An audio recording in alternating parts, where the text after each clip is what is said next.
ছাত্র জনতার গণ অভ্যুত্থানের 1 মাস আজ। রক্তের সিঁড়ি বেয়ে শেখ হাসিনাকে হটানোর দিন বিকেলে বৈষম্য বিরোধী ছাত্র আন্দোলনের শহীদি মার্চ কর্মসূচি। ছাত্র জনতার গণ অভ্যুত্থানে সৃষ্ট নতুন বাংলাদেশকে সর্বোচ্চ উপায়ে কাজে লাগাতে হবে, সচিব বৈঠকে বললেন ডক্টর ইউনূস। জনগণের সর্বোচ্চ সন্তুষ্টি অর্জনের পরামর্শ। বেগম জিয়ার সাথে ব্রিটিশ হাই কমিশনারের বৈঠক। দেশ পরিচালনায় অংশ নেবেন ভোটাধিকারের আন্দোলনে অংশ নেওয়া সবাই, জানালেন তারেক রহমান। গার্মেন্টসে অস্থিতিশীলতায় ইন্ধন দিচ্ছে আওয়ামী লীগ, বলছেন উপদেষ্টারা। আজ খোলা থাকবে সব কারখানা, বিজিএমইএ এর ঘোষণা। দেখছিলেন ক্রাউন সিমেন্ট সংবাদ শিরোনাম, এবার বিস্তারিত। গণ অভ্যুত্থানে আওয়ামী লীগ সরকার পতনের 1 মাস আজ। অগাস্টের এই দিনে ভারতে পালিয়ে যান সাবেক প্রধানমন্ত্রী শেখ হাসিনা। 8 অগাস্ট অন্তর্বর্তী সরকারের প্রধান হিসেবে শপথ নেন নোবেলজয়ী ডক্টর মোহাম্মদ ইউনূস। সরকার পরিচালনায় সাথে রেখেছেন আন্দোলনে সম্পৃক্ত ছাত্রদের। গণহত্যার বিচার, আর্থিক খাতের শ্বেতপত্র প্রকাশ ও সংস্কার এবং দুর্নীতি প্রতিরোধে উদ্যোগ এরই মধ্যে প্রশংসা কুড়িয়েছে। সেই সাথে বিরাজনীতিকরণ নিয়ে শঙ্কার মাঝেই নির্বাচন নিয়ে আলোচনা চলছে বিএনপি সহ বড় রাজনৈতিক দলগুলোর সাথে। গেল 1 মাসের ঘটনা প্রবাহ নিয়ে তাইমুর রশিদের রিপোর্ট। জুলাই মাস জুড়ে চলা কোটা সংস্কার আন্দোলন আগস্টের 2 তারিখে রূপ নেয় দ্রোহ মিছিলে।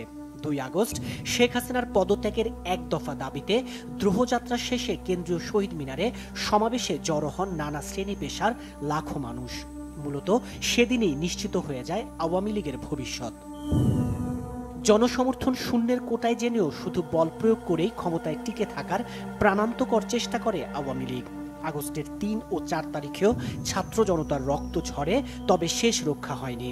বৈষম্য বিরোধী ছাত্র আন্দোলনের মার্চ টু ঢাকা কর্মসূচি, কারফিউ ভেঙে জনতার এমন ঢল আগে কখনো দেখেনি বাংলাদেশ। 15 বছরের গণতন্ত্রহীনতার শৃঙ্খল ভাঙে জনতা। কোটা সংস্কার আন্দোলন থেকে সরকার পতনের 1 দফা আন্দোলন, অবশেষে জনস্রোতের ধাওয়ায় শেখ হাসিনার পদত্যাগ। দীর্ঘদিনের সহযোগী সহকর্মীদের ফেলে কেবল বোন শেখ রেহানাকে নিয়ে পালিয়ে যান ভারতে। আরেকবার প্রমাণ হয় জনতার কাছে সব শক্তি তুচ্ছ। শেখ হাসিনার দেশ ছেড়ে যাওয়ার খবরে উচ্ছ্বসিত জনতার ঢল নামে রাজপথে। গণভবন, সংসদ ভবন আর প্রধানমন্ত্রীর কার্যালয়েও ঢুকে পড়ে উল্লসিত জনতা।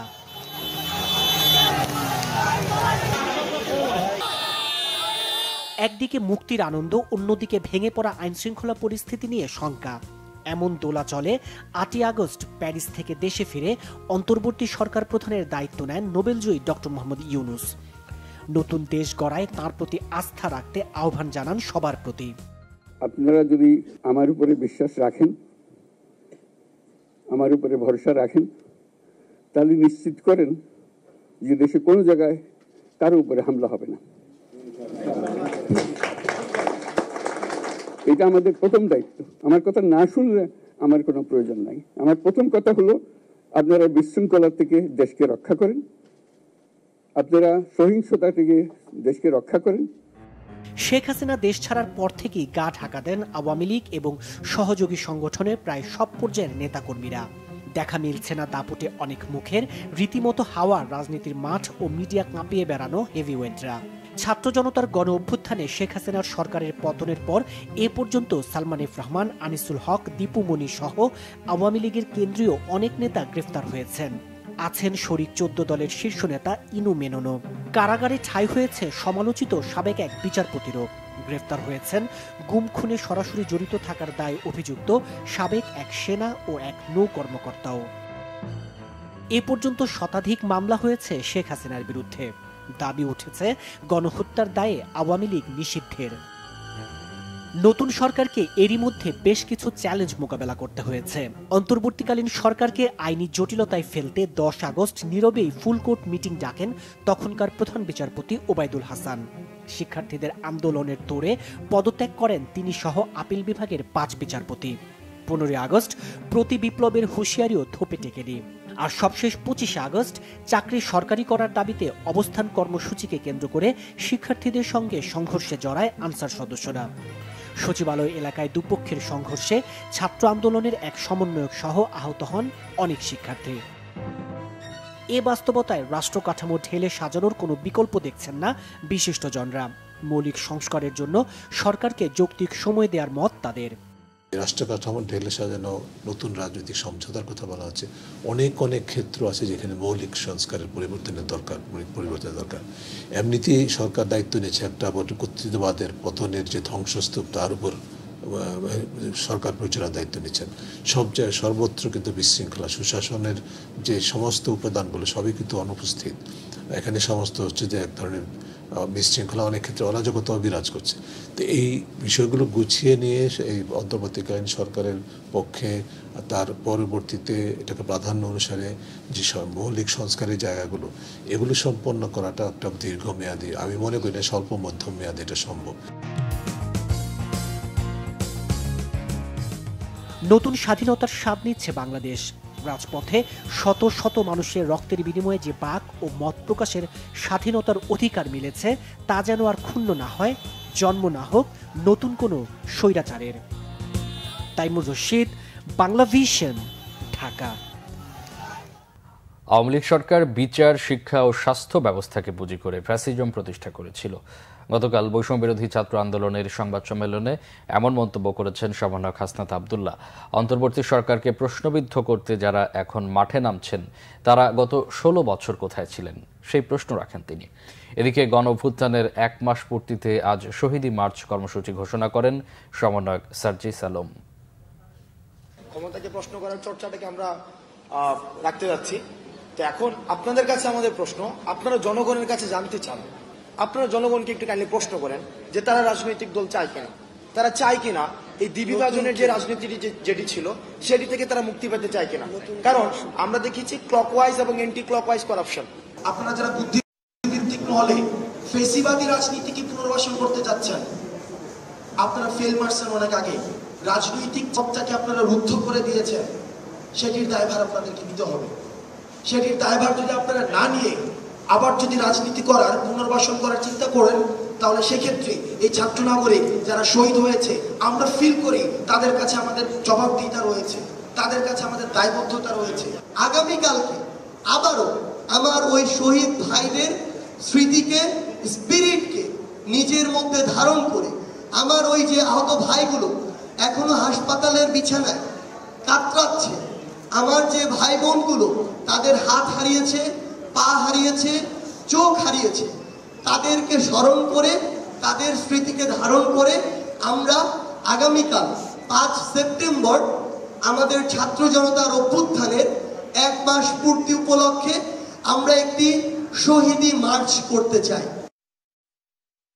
দুর্নীতির মূলোৎপাটনের পাশাপাশি সেবা সহজ করে জনগণের সর্বোচ্চ সন্তুষ্টি অর্জনে সচিবদের নির্দেশ দিয়েছেন প্রধান উপদেষ্টা ডক্টর মোহাম্মদ ইউনূস। গতকাল তেজগাঁওয়ের নিজ কার্যালয়ে সচিবদের সাথে প্রথম বৈঠকে তিনি সততা, নিষ্ঠা, জবাবদিহিতা নিয়ে নতুন বাংলাদেশ করার উপর জোর দেন। জনস্বার্থকে সর্বোচ্চ গুরুত্ব দিয়ে সরকারি কার্যক্রম পরিচালনা করতেও তাগিদ দেন তিনি। প্রধান উপদেষ্টা বলেন, সরকারি অর্থের সর্বোচ্চ ব্যবহার নিশ্চিত করতে হবে, পাশাপাশি সরকারি কেনাকাটায় যথার্থ প্রতিযোগিতা রাখতে হবে। স্বচ্ছতা, জবাবদিহিতা নিশ্চিতে বিদ্যমান প্রতিবন্ধকতাগুলো দূর করার উপর জোর দেন। ডক্টর মোহাম্মদ ইউনূস এ সময় গুরুত্ব দেন নাগরিক বান্ধব মানসিকতা নিয়ে প্রতিটি মন্ত্রণালয় বিভাগকে স্বল্প, মধ্য ও দীর্ঘমেয়াদী সংস্কার কর্মসূচির পরিকল্পনা দাখিল করার, যা নিয়মিত মূল্যায়ন ও পরিবীক্ষণ করা হবে। ছাত্র জনতার গণ অভ্যুত্থানে সৃষ্ট নতুন বাংলাদেশকে সর্বোচ্চ উপায়ে কাজে লাগাতে হবে। সরকারের সকল পর্যায়ে সংস্কার কর্মসূচি গ্রহণ ও বাস্তবায়নে মার্চিং অর্ডার প্রদানের নির্দেশ দেন ডক্টর মোহাম্মদ ইউনূস। বিএনপি চেয়ারপারসন বেগম খালেদা জিয়ার সাথে সাক্ষাৎ করেছেন ঢাকায় নিযুক্ত ব্রিটিশ হাইকমিশনার সারা কুক। বুধবার রাতে গুলশানে বিএনপি চেয়ারপারসনের বাসভবন ফিরোজায় বেগম খালেদা জিয়ার সাথে সাক্ষাৎ করেন ব্রিটিশ হাইকমিশনার। তিনি বেগম জিয়ার স্বাস্থ্যের খোঁজ খবর নেন। এই সময় উপস্থিত ছিলেন বিএনপির স্থায়ী কমিটির সদস্য ও বেগম জিয়ার চিকিৎসক ডাক্তার AJM জাহিদ হোসেন, তার মেডিকেল বোর্ডের সদস্য অধ্যাপক ডাক্তার শাহাবুদ্দিন তালুকদার, অধ্যাপক ডাক্তার AFM সিদ্দিকী, বিএনপির আন্তর্জাতিক বিষয়ক কমিটির সদস্য তাবিতা ওয়াল। পরে বৈঠকের ব্যাপারে সাংবাদিকদের জানান বিএনপির স্থায়ী কমিটির সদস্য আমির খসরু মাহমুদ চৌধুরী। আর বেগম জিয়ার স্বাস্থ্য ও তার চিকিৎসার ব্যাপারে ভাবনার কথা জানান ডাক্তার AJM জাহিদ হোসেন। বাংলাদেশের এই দ্বিতীয় স্বাধীনতার পরে যে বাংলাদেশ কোথায় যাচ্ছে, বাংলাদেশ সম্বন্ধে তাদের চিন্তা ম্যাডামের সাথে আলাপ আলোচনা করেছেন এবং বাংলাদেশের যে নতুন প্রেক্ষাপটে, আগেরগুলি তো আপনাদের বলার প্রয়োজন হয় না, সবাই জানে এটা, যে নতুন প্রেক্ষাপটে আমরা কোথায় যাচ্ছি, বাংলাদেশ কোথায় যাচ্ছে, এবং সেগুলো তারা বলেছে তাদের বাংলাদেশ আর ইউকে রিলেশনশিপের ব্যাপারে, যে তাদের যে চিন্তা, তাদের যে ভাবনা, তারা ম্যাডামকে জানিয়েছে সেটা। আরেকটা জিনিস, ম্যাডাম অনুরোধ করেছে যে বাংলাদেশ ইউকে সম্পর্ক আরও শক্তিশালী করার জন্য আগামী দিনে দুই দেশের মানুষের মধ্যে পিপল টু পিপল রিলেশনশিপ এবং দুই দেশের অর্থনৈতিক, সাংস্কৃতিক প্রতিটি ক্ষেত্রে যাতে আরও উন্নততর অবস্থায় যেতে পারে, ম্যাডাম তাদেরকে অনুরোধ করেছেন। উই আর ট্রাইং যে যত দ্রুত সম্ভব ওনার শারীরিক সুস্থতা ফ্লাইংয়ের মতো হলেই ওনাকে বিদেশে চেক আপের জন্য নিয়ে যাওয়ার বিষয়টি দেখা হবে। জাতীয় সরকার ব্যবস্থায় দেশ পরিচালনা ও দ্বিকক্ষ বিশিষ্ট পার্লামেন্ট সংবিধানে সংযুক্ত দেখতে চায় বিএনপি, জানিয়েছেন দলটির ভারপ্রাপ্ত চেয়ারম্যান তারেক রহমান। ধারাবাহিক কর্মসূচির অংশ হিসেবে গতকাল ঢাকা বিভাগের দলের তৃণমূল নেতাকর্মীদের সভায় কথা বলেন তিনি। বিএনপির ভারপ্রাপ্ত চেয়ারম্যান বলেন, জনগণের সমর্থন নিয়ে বিএনপি আগামীতে জাতীয় সরকারের মাধ্যমে দেশ পরিচালনা চায়। গণতন্ত্র আর ভোটাধিকার পুনরুদ্ধারের সংগ্রামে যারা অংশগ্রহণ করেছেন তারা সকলেই আগামীতে দেশ পরিচালনায় অংশগ্রহণ করবেন, যাতে দেশ তাদের অবদানের সুফল থেকে বঞ্চিত না হয়।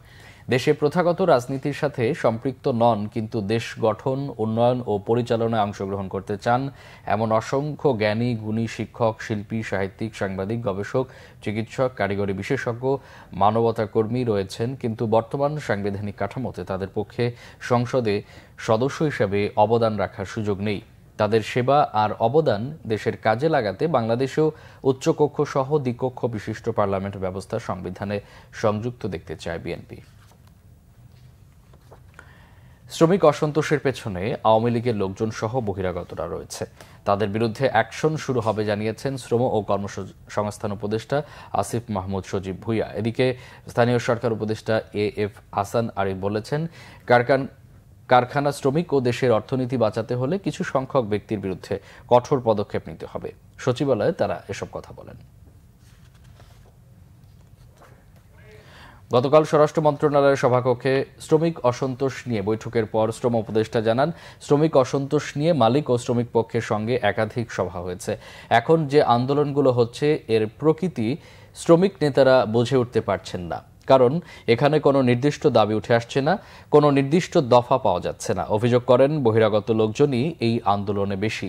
যারা ঝুট ব্যবসা নিয়ে সন্ত্রাস করছে, দখলের পায়তারা করছে, তাদের বিরুদ্ধে কঠোর ব্যবস্থা নেওয়া হবে বলেও জানান আসিফ। এদিকে স্থানীয় সরকার উপদেষ্টা আসিফ হাসান আরিফ বলেন, প্রকৃত শ্রমিকরা কোনো বিশৃঙ্খলা করছে না, যারা করছেন তাদের অধিকাংশই বহিরাগত।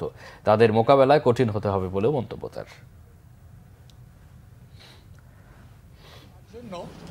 আমাদের একটু টাফ হতে হবে, আমাদের একটু শক্ত হতে হবে। আমরা সবসময় মনে রেখেছি যে সরকার কোনো সময় তার নিজের নাগরিকের বিরুদ্ধে ফোর্স ব্যবহার করে না, এটা স্বাভাবিক, ফোর্স ব্যবহার করে না। কিন্তু আমাদের এখন একটা পরিস্থিতি এসে গেছে যে আমার ইন্ডাস্ট্রিকে বাঁচাতে গেলে, শ্রমিককে বাঁচাতে গেলে, দেশের অর্থনীতিকে বাঁচাতে গেলে কিছু সংখ্যকের বিরুদ্ধে পদক্ষেপ নিতে হবে, কঠোর পদক্ষেপ নিতে হবে। আওয়ামী লীগের লোকেরা যেই সিন্ডিকেটগুলো সামলাতো তারা তো সেগুলো ছেড়ে চলে গেছে। এখন যারা দখলের পায়তারা করছে এবং এসে সেখানে সন্ত্রাস করছে তাদেরকে, এবং যারা বহিরাগত আছে তাদের বিরুদ্ধে সরকার কঠোর ব্যবস্থা নেবে, এটা গতকালকে আমরা বলেছি। এবং এখানে স্থানীয়ভাবে আওয়ামী লীগও আছে কিছু জায়গায়, এবং কিছু বিএনপির স্থানীয় নেতৃবৃন্দরাও আমরা সংশ্লিষ্টতা পেয়েছি। তাদের বিরুদ্ধে আমরা কঠোর অবস্থানে যাব, এবং অলরেডি আমাদের কাছে যে ইনফরমেশন আছে স্বরাষ্ট্র মন্ত্রণালয়ের কাছে, সেই ইনফরমেশনের ভিত্তিতে তাদেরকে অ্যারেস্ট করা হবে। এবং যেই জনদুর্ভোগ সেখানে তৈরি হয়েছে, সেই জনদুর্ভোগ আপনারা জানেন, এটা হচ্ছে আমাদের আইনেই আছে, জনদুর্ভোগ সৃষ্টি করলে সেটার জন্য পুলিশ ক্যান টেক অ্যাকশন। আজ থেকে আশুলিয়া ও গাজীপুর এলাকার সব গার্মেন্টস কারখানা চালু থাকবে। আইনশৃঙ্খলা বাহিনীর সদস্যদের সঙ্গে বৈঠক শেষে গতকাল সংবাদ সম্মেলনে এসব কথা জানান বিজিএমইএ সভাপতি খন্দকার রফিকুল ইসলাম। বিজিএমইএ ভবনে সংবাদ সম্মেলনে তিনি বলেন, শিল্প পুলিশে এখনও পুরোপুরি কার্যক্রম পরিচালনা করতে কিছুটা সমস্যা হচ্ছে। গার্মেন্টস কারখানা এলাকায় অশান্তির জন্য রাজনৈতিক ইস্যু থাকলেও আইনশৃঙ্খলা বাহিনী নিয়ন্ত্রণ করতে পারবে। বহিরাগত যারা আক্রমণ করছে তাদের বিষয়ে আইনশৃঙ্খলা বাহিনী সজাগ আছে। প্রয়োজনে বিজিএমইএ বহিরাগতদের বিষয়ে আইন প্রয়োগকারী সংস্থার কাছে তথ্য ও ফুটেজ সরবরাহ করবে। BGMEA senior vice president Abdullah Hil Rakib বলেন, বহিরাগত অনেকেই কারখানার বাইরে থেকে হামলা করলে ভিতর থেকে শ্রমিকরা প্রতিহত করার চেষ্টা করে। নানা স্বার্থে এই অস্থির পরিস্থিতি তৈরি হচ্ছে।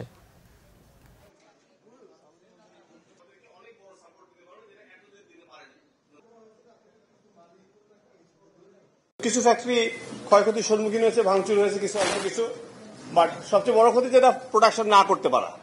যে প্রোডাকশন না করতে পারার কারণেই আমাদের তো আপনি সবই জানেন যে বায়াররাও শঙ্কিত যে বাংলাদেশের পোশাক শিল্পের যে স্থিতিশীলতা দরকার, আমরা যেটা প্রথম থেকে বলে আসছি, আন্তর্জাতিক ক্ষেত্রে বাংলাদেশের ভাবমূর্তি যাতে কখনোই নষ্ট না হয়, সেই জন্যই আমাদের সবার সর্বোচ্চ চেষ্টা। এবং ওই প্রেক্ষাপট থেকে আজকে আমাদের এই কোঅর্ডিনেশন মিটিংটা ছিল। ফ্যাক্টরি, আইন শৃঙ্খলা রক্ষকের বাহিনী, আমাদের যারা এক্স প্রেসিডেন্ট, সিনিয়র লিডার সবাই একসাথে বসে আমরা সিদ্ধান্ত এসেছি যে আগামীকালকে থেকে আমরা ফ্যাক্টরি খোলা রাখবো ইনশাআল্লাহ, এবং আমার বিশ্বাস যে কালকে আমরা সুন্দরভাবে ফ্যাক্টরি চালাতে পারবো। ব্যাংকিং খাতের সংকট কাটাতে শক্তিশালী 3টি টাস্ক ফোর্স গঠনের কথা জানিয়েছে Bangladesh bank. Governor doctor Ahsan H Mansur জানিয়েছেন, ঋণ খেলাপিদের অর্থ সম্পদ জব্দ করে ঋণের অর্থ উদ্ধার করা হবে। যুক্তরাজ্য, যুক্তরাষ্ট্র সহ যে 4টি দেশে বেশি টাকা পাচার হয়েছে তা দেশীয় ও আন্তর্জাতিক সংস্থার সহায়তায় ফেরত আনা হবে। সব মিলিয়ে 1 বছরের মধ্যে ব্যাংকিং খাতে স্থিতিশীলতা ফিরিয়ে আনার আশা গভর্নর। জিয়াউল হক সবুজের রিপোর্ট। লুটপাট, দখল ও ঋণ জালিয়াতি সহ বিভিন্ন অনিয়মে বিপর্যস্ত দেশের ব্যাংকিং খাত। এই খাতটিকে ঢেলে সাজানোর উদ্যোগ হিসেবে বিভিন্ন ব্যাংকের শীর্ষ নির্বাহীদের বুধবার প্রথমবারের মতো বাংলাদেশ ব্যাংকে ডাকেন governor doctor Ahsan H Mansur.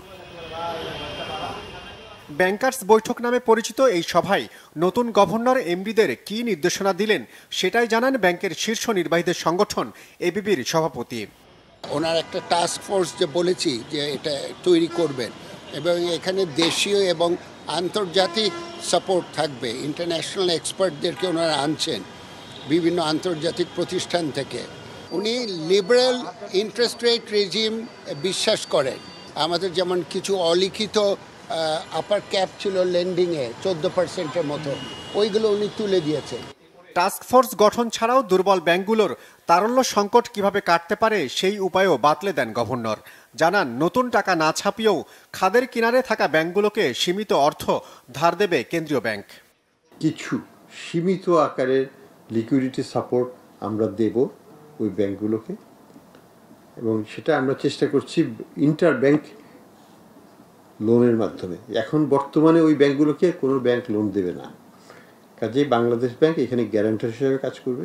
Monetary ম্যানেজমেন্টটা ঠিক রেখে আমাদের ম্যাক্রো অবজেক্টিভকে সঠিক পথে, যেটা আমরা চাচ্ছি যে ইনফ্লেশনকে আমরা নামিয়ে আনবো, এক্সচেঞ্জ রেটকে আমরা এই 120-এই রাখবো আপাতত। এস আলমের 3.5 কোটি টাকার ঋণ জালিয়াতির তথ্য দুদকে দেয়া প্রসঙ্গে গভর্নর জানান, দুদক নয় বাংলাদেশ ব্যাংকই ধরবে এস আলমকে। যারা বড় বড় ডিফল্টার্স আছেন তাদেরকে চিহ্নিত করে আমরা খুব দ্রুত বাংলাদেশের ভিতরে তাদের যেসব অ্যাসেট আছে সেগুলোকে উদ্ধার করার চেষ্টা করব। বিদেশি যেগুলো অর্থ তারা পাচার করেছে সেগুলোকে আনার জন্য আমরা আইনগত এবং ইন্টারন্যাশনাল এফোর্ট আমরা নেব। আমরা জানি এই সম্পদগুলো প্রধানত এই 4টা দেশে আছে। সেটা হচ্ছে ব্রিটেন, সেখানে তো আমরা জানি একই পরিবারের প্রায় 500-600 বাড়ি আছে, 2 ভাইয়ের মিলিয়ে। তো সেখানে আছে, সেটা শুধু একটা পরিবারের কথাই বললাম, এরকম বহু পরিবার আছে যাদের অর্থ এবং সম্পদ সেখানে আছে। তারপরে হচ্ছে দুবাই, সিঙ্গাপুর এবং মার্কিন যুক্তরাষ্ট্র। এটা হচ্ছে আমাদের প্রাইম ফোকাস এরিয়া। মূল্যস্ফীতি সহনীয় পর্যায়ে নেমে না আসা পর্যন্ত পলিসি রেট বাড়ানো হবে বলেও জানান গভর্নর। জিয়াউল হক সবুজ, বাংলা ভিশন, ঢাকা। হবে না। আওয়ামী লীগ সরকার জ্বালানি খাতে কত বড় গর্ত তৈরি করে রেখে গেছে, অন্তর্বর্তীকালীন সরকার তা টের পাবে বলে মন্তব্য করেছেন জ্বালানি বিশ্লেষকরা। তারা বলেন, জ্বালানি খাতে রাজনৈতিক প্রভাবে পরিচালিত হওয়া ও সরকার ঘনিষ্ঠদের সীমাহীন লুটপাটের কারণেই জনগণকে বাড়তি মূল্য দিতে হয়েছে। গোলাম মইনুল হাসানের রিপোর্ট। ব্যবসায়ীদের উচ্চ কণ্ঠ ও বাড়তি দাম দিয়ে কারখানা পর্যায়ে গ্যাস বিদ্যুতের সরবরাহ নিশ্চিত হয়নি, কারণ আওয়ামী লীগ সরকারের বিদ্যুতের হিসাব কিতাবে পাওয়া গেলে গোয়ালে মেলেনি। তীব্র গ্যাস সংকটে ক্যাপাসিটি অনুযায়ী উৎপাদন করতে পারছেন না কারখানা মালিকরা। এমন প্রেক্ষাপটে রাজধানীতে ইন্টারন্যাশনাল বিজনেস ফোরাম কার্যালয়ে জ্বালানি খাত নিয়ে সেমিনার আয়োজন করা হয়। এ সময় বক্তারা বলেন, সিস্টেম লসের নামে 9.82% গ্যাস চুরি হয়ে যাচ্ছে। এখনো তো ওনারা ধরছে, চোর ধরছে, যখন এটা বুঝবে যে এটা কত বড় একটা, এই যে ইকোনমিক সেক্টর, ব্যাংক ট্যাঙ্ক যত বড় একটা করেছে, the energy is an equally big burden and liability. আমার সাথে এক ভদ্রলোকের দেখা, উনি আমাকে বললেন যে যেভাবে হোক আমাকে একটা রেন্টাল পাওয়ার প্ল্যান্টের একটা পারমিশন নিতেই হবে। উনি হাজার হাজার কোটি টাকার প্রফিট করার একটা স্বপ্ন দেখছিলেন এবং দিয়েছেন সরকার। এগুলো হচ্ছে যে অনেকটা ভাগাভাগি, কে কতটুকু পাবো। ইচ্ছা করলে যে একটা ইন্ডাস্ট্রি করা যায় না সেটা কিন্তু আমরা অনেকে বুঝি, আবার বুঝলাম না।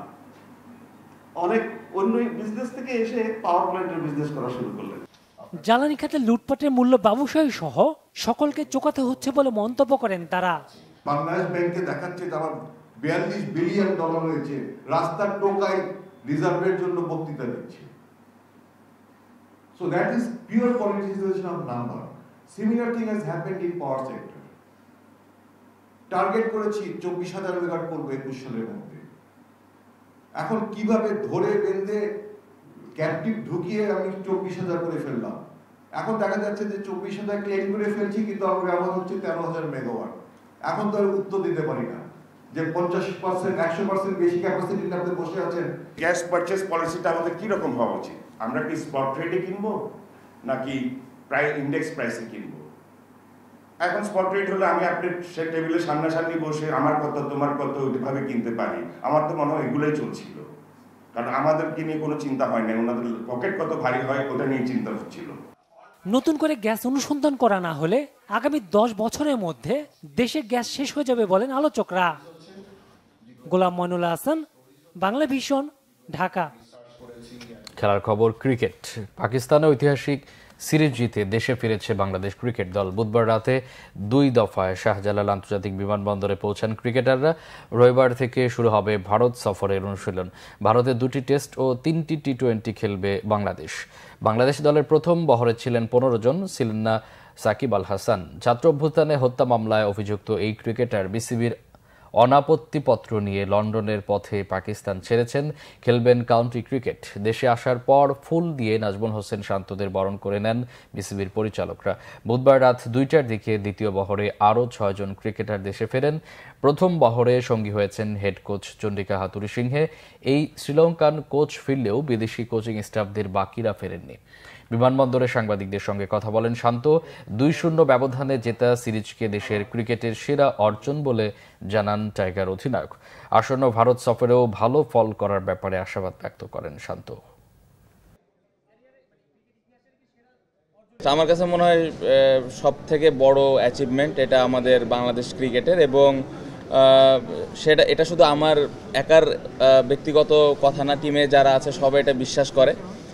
সো আলহামদুলিল্লাহ খুবই ভালো লাগছে। এই সিরিজটা খুবই ভালো হয়েছে। আমরা যেভাবে প্রিপারেশন নিয়েছি যাওয়ার আগে এবং ওইখানে যাওয়ার পরে প্রত্যেকটা প্লেয়ারের মাইন্ডসেট, স্কিল নিয়ে চিন্তাভাবনা, ওভারঅল খুবই ভালো একটা প্রিপারেশন ছিল এবং প্রত্যেকটা প্লেয়ারের ইন্টেনশন ছিল যে আমরা এখানে খেলাটা যেন জিততে পারি। এবং আমি যেটা বলবো যে আমরা পাকিস্তানে 3 দিন আগে গিয়েছিলাম, এটা আমাদের একটু অ্যাডভান্টেজ দিয়েছে। ইন্ডিয়া সিরিজ কঠিন একটা সিরিজ, ওটার জন্য আমাদের নতুন করে আবার পরিকল্পনা করতে হবে, প্রিপারেশন নিতে হবে। সো এখন যে টিমের অবস্থা আছে অবশ্যই আমরা যদি আমাদের বেস্ট খেলাটা খেলতে পারি ওইখানেও ভালো করা সম্ভব। সংবাদ শেষ করব ক্রাউন সিমেন্ট শিরোনামগুলো আরেকবার জানিয়ে।